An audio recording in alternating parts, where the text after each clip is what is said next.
Oasis Audio presents The Mystery of the Lost Mine by Gertrude Chandler Warner. Read for you by Tim Gregory.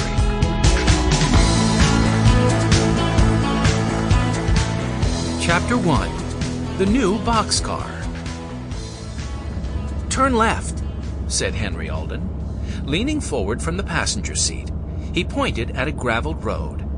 "RV Haven should be about 2 miles down this road." "Roger," said Grandfather as he steered the big mobile home off the main highway. Benny looked up from the map Henry had given him to fold. He sat on the bench seat behind his big brother. "Roger," he repeated. "Henry's name isn't Roger."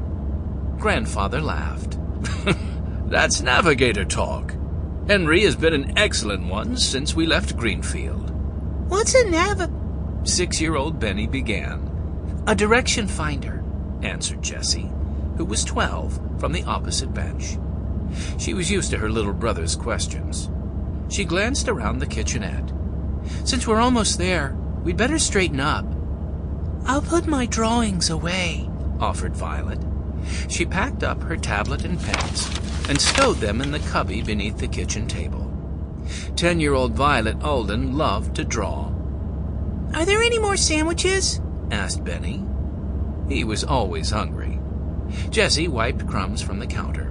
"Oh, Benny, I just cleaned the kitchen." "We'll be there in 10 minutes, Grandfather told Benny, glancing in the rearview mirror. "And then we can have dinner in the restaurant." Violet joined Jessie on the bench behind the driver's seat. "The campground has a restaurant?" she asked. Most of the campgrounds across the country had only trailer hookups for power. Violet, Jessie, and Henry had taken turns fixing light meals. "This place is supposed to have everything," said Henry, who was 14. "A pool, a recreation center, riding stables nearby." "RV Haven is like a little town, right in the Arizona desert," Grandfather added. 8 minutes, called out Benny. "And then we'd better be there." Everyone laughed.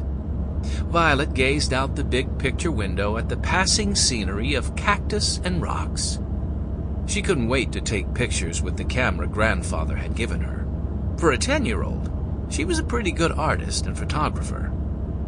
At last, the RV lumbered under a tall wooden arch with RV Haven spelled out in horseshoes. "We're here!" exclaimed Jessie. She clung to the back of Benny's seat. Grandfather pulled the mobile home in front of a small wooden building marked Office. "I'll be right back," he said, opening the door. "I have to sign in and find out where we can park the RV.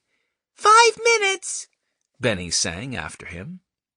But he didn't care if Grandfather took an extra minute or two. After more than a week on the road, they had finally reached their destination. "I can't believe we're here," Henry said, echoing Benny's thought.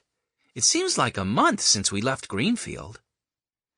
"And started west in Mr. McCrae's RV," Jessie filled in. Gerald McCrae and Grandfather had been friends forever. When Grandfather offered to help work on Mr. McCrae's cabin in Arizona, Mr. McCrae asked Mr. Alden to drive his RV out. "Aren't you glad Grandfather thought we should come along on this trip?" Henry asked. "I'm glad he did," said Violet. "We've seen practically the whole country." "The RV is neat," Benny put in. He jumped out of his seat and ran around the kitchenette. Then he stopped for a moment.